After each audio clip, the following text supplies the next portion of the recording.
সাতটি কারণে আপনার রোজা ভেঙে যাবে, সাবধান। এই সাতটি কারণ আপনাকে জেনে নিতে হবে, যেই কারণগুলো হলে যে পরে আপনার রোজা কিন্তু ভেঙে যাবে। আপনি কষ্ট করে রোজা রাখলেন কিন্তু আপনার রোজা হবে না। এই সাতটি কারণ থেকে আমাদের প্রত্যেককে বিরত থাকতে হবে। এক নম্বরে, কোনো কিছু খাবার গ্রহণ করা, ইচ্ছাকৃত হোক, যদি আপনি এই খাবার গ্রহণ করেন তবে আপনার রোজা ভেঙে যাবে। অনিচ্ছাকৃত ভুলে কিছু খেয়ে ফেললে মনে হওয়া মাত্র থেমে যেতে হবে, আর খাওয়া যাবে না, তাইলে রোজা হবে। দুই নম্বরে, পানাহারের স্থলাভিষিক্ত যদি কোনো কিছু কেউ খায়, যেমন কেউ যদি নাক দিয়ে নল দিয়ে কিছু পেটে প্রবেশ করায়, অথবা কেউ যদি স্যালাইনের মাধ্যমে রগের মধ্যে স্যালাইন দিয়ে বা ভিটামিন জাতীয় কোনো খাবার ভিটামিন যদি তার শরীরের মধ্যে পুশ করে, যেটা শরীরের শক্তি যোগায়, খাবারের কাজ করে, দুর্বলতা কাটিয়ে দেয়, এমন কিছু খেলেও কিন্তু দুই নম্বরে তার রোজা, এমন কিছু তার শরীরের মধ্যে প্রবেশ করলে তার রোজা ভেঙে যাবে। তিন নম্বরে, রক্ত দেওয়া। এটা ফোকায়ে কেরামদের মতে রক্ত দিলে রোজা ভেঙে যায়, তবে যদি কোনো ইমার্জেন্সি কারকেও দেওয়াই লাগে তাহলে রক্ত দিতে পারবে, রোজাটা সে পরে কাজা আদায় করে নেবে।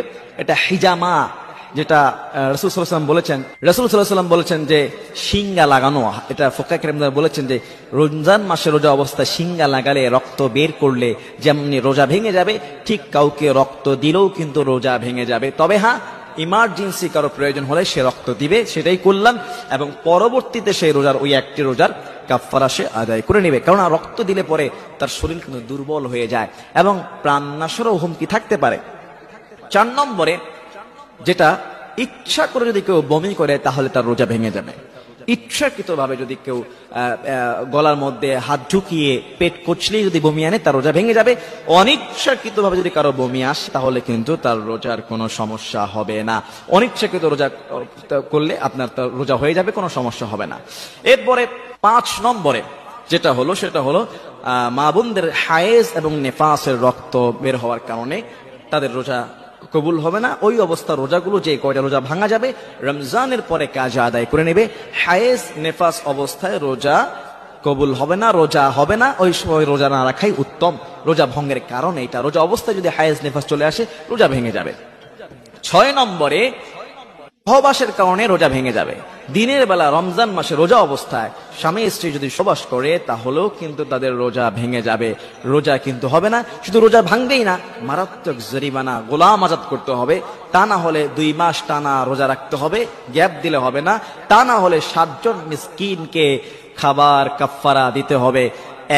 অর্ধশা খাবার, 1 কেজি 666 গ্রাম আটা চালের দাম বা খাবার তাদেরকে পরিশোধ করতে হবে।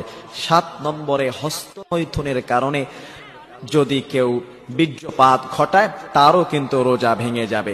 এই 7টি কারণের কোনো একটি কারণ যদি কারো ঘটে তাহলে কিন্তু রোজা ভেঙে যাবে।